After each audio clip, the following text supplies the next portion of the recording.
पता कद हुर्र करके बच जाएंगे, लेकिन इस देश को बनाने वाले गरीब और मजदूर कमेरा ये लोग यहां पर अगर जिंदा रहेंगे, आपकी आने वाली नस्लें जिंदा रहेंगी तो आपका सम्मान जिंदा रहेगा। मैं माननीय साहब कांसीराम जी का और बाबा भीमराव अंबेडकर जी का बहुत बड़ा विचारक और प्रशंसक हूं। उनकी बातें मैं पढ़ता हूं कि किस तरह से उन्होंने गरीब और मजदूर की लड़ाई लड़ी। लेकिन इन लोगों ने, मैं आप लोगों को एक बात और बताना चाहता हूं, आदरणीय हमारे रहबरे आजम सर छोटू राम जी और बाबा भीमराव अंबेडकर जी बहुत ही गहरे मित्र थे। ये मैं नहीं कहता, ये इतिहास में लिखा पड़ा है। लेकिन जब इतिहास लिखने की कलम इन गोरे अंग्रेजों, काले अंग्रेजों के हाथों में आई तो उन्होंने इतिहास को मिटाने का काम कर दिया। एक को दलित नेता बना दिया, एक को किसान नेता बना दिया, एक को एक कौम का नेता बना दिया, दूसरे को एक कौम का नेता बनाने की कोशिश की। इनकी इस मंशा से 70 साल में, चाहे ये है चाहे वो है, ये कोई भी किसान और मजदूर का भला करने वाले लोग नहीं है। और हमारे बीच में तमाम वो लोग बैठे हैं।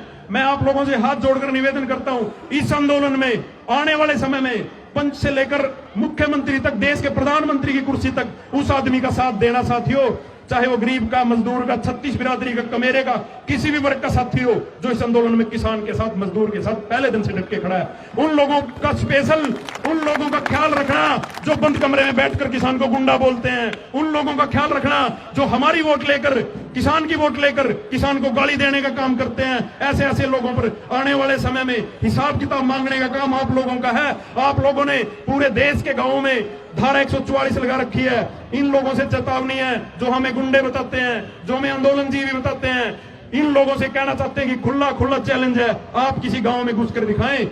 मीटिंग कैथल की होती है चंडीगढ़ में, पूरे हरियाणा की सरकार चंडीगढ़ से चल रही है, इनकी औकात नहीं गांव में घुसने का काम करें।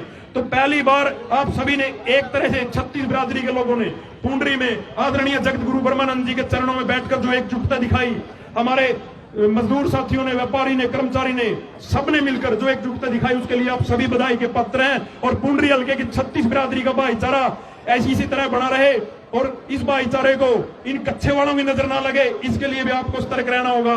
आने वाला समय ये लोग तमाम तरह के हथकंडे अपनाएंगे कि किस तरह से पहले की तरह 2016 में इन लोगों ने जो खेल खेले हैं, उसी तरह से अब इनका प्रयास है कि जाट को नॉन जाट से लड़ाना, गुज्जर को राजपूत से लड़ाना, अगड़ों को पिछड़ों से लड़ाना, दलित को स्वर्णों से लड़ाना। इस तरह के लोग, इस तरह की तैयारी ये लोग कर चुके हैं। मेरा आप लोगों से निवेदन है, इनके हथकंडों में मत आना, मुट्ठी बंद कर 3-4 नारे लगाना, ताकि ये नकार और निकम्मे लोग यहीं पर बैठकर रेस्ट हाउस में आप लोगों को देख रहे हैं कि यहाँ पर कौन कौन लोग आए हुए हैं। उनको बता देना चाहता हूँ कि पुंडरी हल्के के गांव गांव से, हर वर्ग से 36 बिरादरी के लोग आज जगत गुरु ब्रह्मानंद जी के चरणों में बैठकर ये सौगंध लेकर जाते हैं कि हमारा भाईचारा जिंदा रहेगा। राजनीति कोई भी हो, पार्टी कोई भी हो, हमें उससे कोई मतलब नहीं। हम यहाँ पर एकजुटता से अपना भाईचारा निभाने के लिए बैठे हैं। तो मेरा सभी साथियों से अनुरोध है, ज्यादा ना बोलते हुए, वक्ता और भी हैं, नारे लगाना, मुट्ठी बंद करके नारे लगाना। आपके ये नारे, ये कच्चे वाले लोग बैठे देख रहे हैं, आपके जोश से इनको पता लग जाएगा कि आज पुंडरी की जागरूक जनता एक हो चुकी है। 36 बिरादरी का भाईचारा जिंदाबाद, 36 बिरादरी का भाईचारा जिंदाबाद, पुंडरी बिरादरी भाईचारा जिंदाबाद, किसान मजदूर एकता जिंदाबाद, किसान मजदूर एकता जिंदाबाद, बोले सो निहाल, बोले सो निहाल।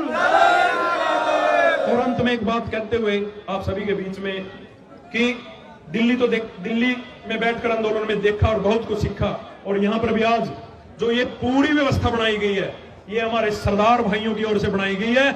और मैं आप लोगों के बीच में कहना चाहता हूं, सरदार तो होते हैं, लेकिन ये असरदार भी होते हैं। चाय का भंडारा फल वालों की ओर से, और लंगर का, रोटी का भंडारा और दाल रोटी का भंडारा दुशान वालों की तरफ से, और तमाम सरदार भाइयों का दिल की गहराइयों से बहुत बहुत धन्यवाद। वाहिगुरु जी का खालसा, वाहिगुरु जी की फतेह। जय किसान।